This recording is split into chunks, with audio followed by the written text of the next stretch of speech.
as to the, you cannot see this, you cannot enter here. I mean, you were just given the green light. You just have to go and do your work, no restriction.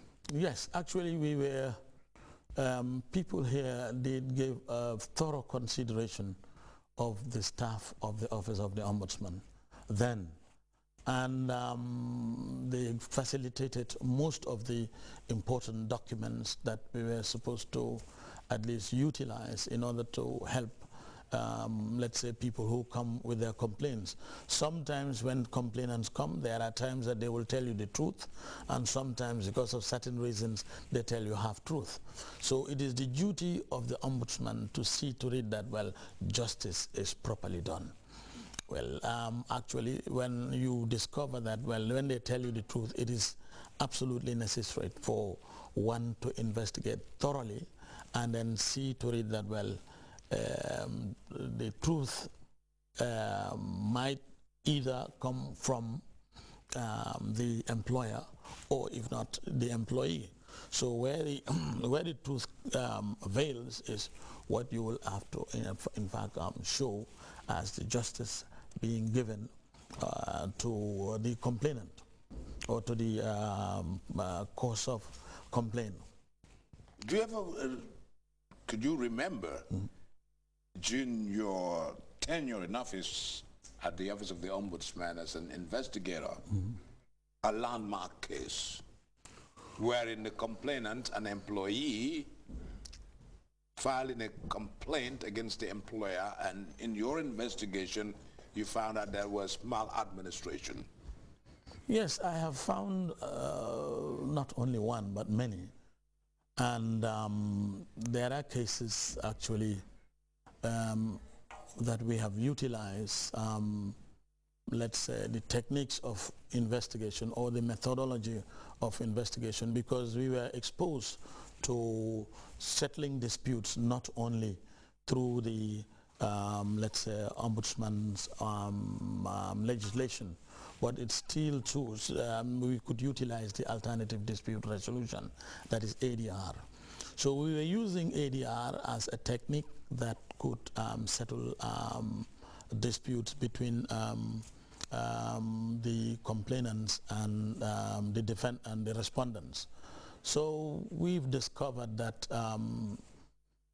I can remember a landmark case definitely in point, where somebody had a land, and this land was allocated to him for a long period, and it was given to him by the state, and then he developed it by, that he fenced it and then built up a foundation and left it there because he could not economically continue it. But then after a period of time, the land was re-entered and given to somebody else. And it was, a building was erected in that particular land. So the man came, both of them, they were at the edge of going to even kill one another. But when the complaint was launched, we studied the complaint and discovered that, well, definitely the re-entering was done, but it was not done in the proper way. And even though if we contacted the physical planning then and to see if at all they were going to demolish it, it was going to be a waste. So we utilized the technique of alternative dispute resolution. That is, we mediated the case and contacted the then minister, who was really very helpful and gave us a plot of land that was virgin land, not being owned by anybody. And we explained to him that, well, this land, this is meant for this purpose. We wanted to solve this problem. So we went and we asked the former man who's the first leaseholder of that land, and we told him that, well, this is the land in question and it's in a strategic area. It's a little bit of a bigger size than the land that you had before. So the Sarahule who constructed that story building on his land, we asked him, look here, if at all this man is given this land, are you ready to return back the fence, return back the foundation?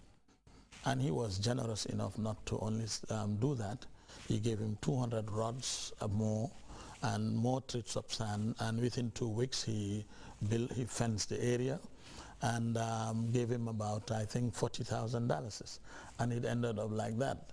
Some of my, in fact, learned fellows, as we call them, the lawyers, some lawyers were not very happy about that because they wanted the case to be going through litigation. Your experience in political science and labor administration and employment, the time you had in the office of the Ombudsman as investigator,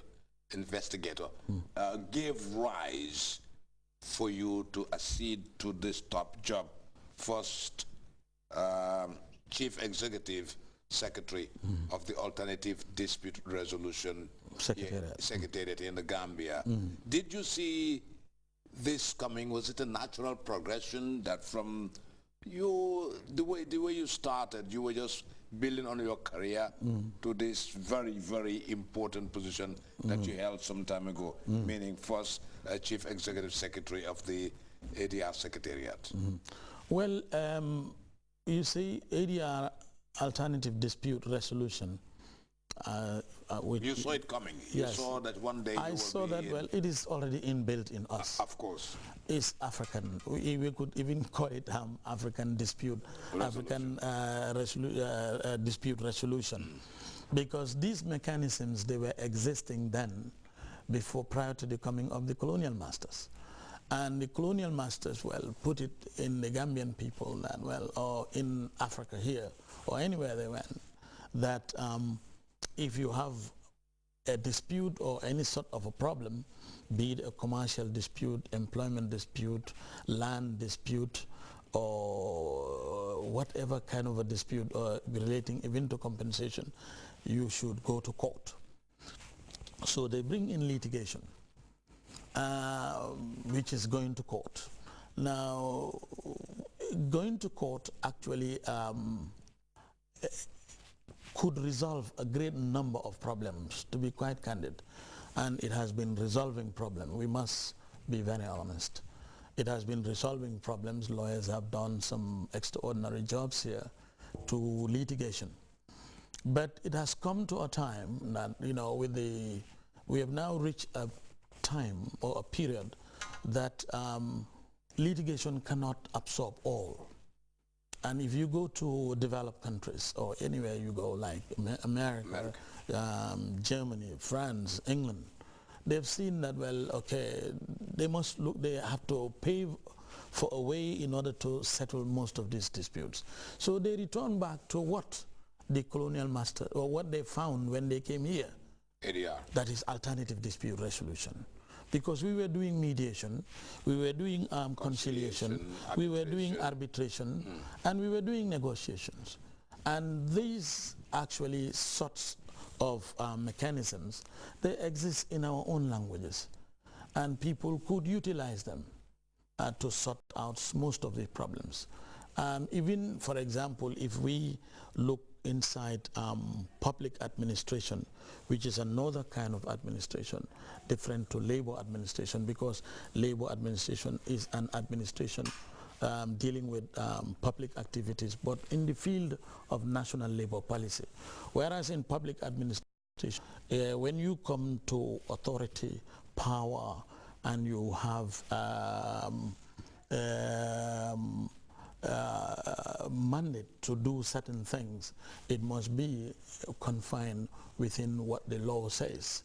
So the law actually makes it much more clear and much more explicit in the area of public administration for people to understand that administrative law is absolutely there within these public agencies, responding to the needs and aspirations of people.